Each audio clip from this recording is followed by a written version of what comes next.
Hi நண்பா, welcome back to SS unique. இந்த ஒரு ஃபோட்டோ பார்த்தீங்கன்னா ஜனநாயகன் படத்தோட ஷூட்டிங் பார்ட்ஸ்ன்னு சொல்லிட்டு சோசியல் மீடியாவில் பயங்கரமாக ட்ரெண்ட் ஆகிட்டு இருக்கு நேற்றுலேருந்து. அதாவது உமன்ஸ் டே ஸ்பெஷலாக நேற்று மார்னிங் தளபதி ஒரு வீடியோ ஒன்று வெளியிட்டு இருந்தாரு டிஎம்கேக்கு எதிராக. ஸோ அந்த வீடியோ பார்த்தீங்கன்னா காலையிலேயே ஜனநாயகன் படத்தோட ஷூட்டிங் பார்ட்ல இருந்து தான் ரெக்கார்ட் பண்ணி அப்லோட் பண்ணியிருக்காரு. அண்ட் இந்த ஒரு ஃபோட்டோ ரியல் ஃபோட்டோவா இல்லை தளபதி அந்த வீடியோவில் இருந்ததை வச்சு மீதி எல்லாத்தையும் ஏஐல ஜென்ரேட் பண்ணிருக்காங்களான்னு தெரியல.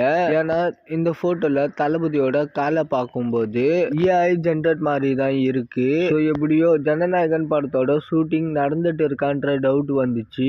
நேற்று ஷூட்டிங் பார்ட்ல இருந்து தான் வீடியோ வந்திருக்குன்னும் போது அந்த ஒரு டவுட் கிளியர். ஏன்னா ஜனநாயகன் படத்துல தளபதியோட போர்ஷன்ஸ் பாத்தீங்கன்னா மார்ச் மாசம், அதாவது இந்த மாசமே முடிஞ்சிரும் அப்படின்ற மாதிரி தான் சொன்னாங்க. பட் இப்போ ரீசெண்டா சில மாதங்களா தளபதி ஃபுல்லா பொலிட்டிக்கல்ல ஆக்டிவா இருக்கிறதுனால ஷூட்டிங் நடந்துட்டு இருக்கா அப்படின்றது கொஞ்சம் டவுட்டா இருந்துச்சு. அதுவும் அதனாலேயே படத்தோட ரிலீஸ் டேட்டை நெக்ஸ்ட் இயர் ஜனவரிக்கு தள்ளிட்டாங்க அப்படின்ற மாதிரி எல்லாம் சொன்னாங்க.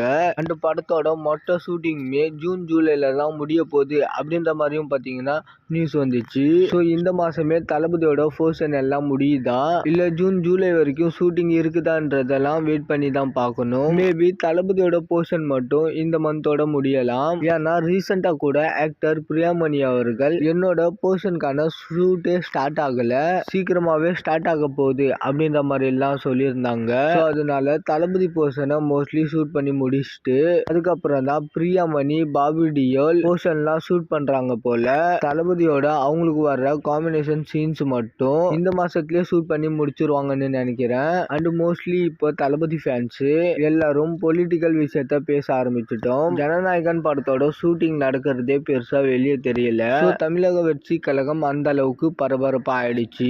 அதுவும் ஜனநாயகன் அப்படின்ற டைட்டிலாவும் என்னன்னு தெரியல. இந்த படத்தையுமே தமிழக வெற்றி கழகம் கட்சியோட ஒரு திட்டம் மாதிரி பார்க்க ஆரம்பிச்சிட்டோம். ஓகே நண்பா, இந்த மாதிரி தளபதி பத்தின அப்டேட் தெரிஞ்சுக்க மறக்காம எஸ்எஸ் யூனிக் சேனலை சப்ஸ்கிரைப் பண்ணி சப்போர்ட் பண்ணுங்க. இதோட வீடியோ முடிச்சுக்கிறேன். ஓகே, பாய்.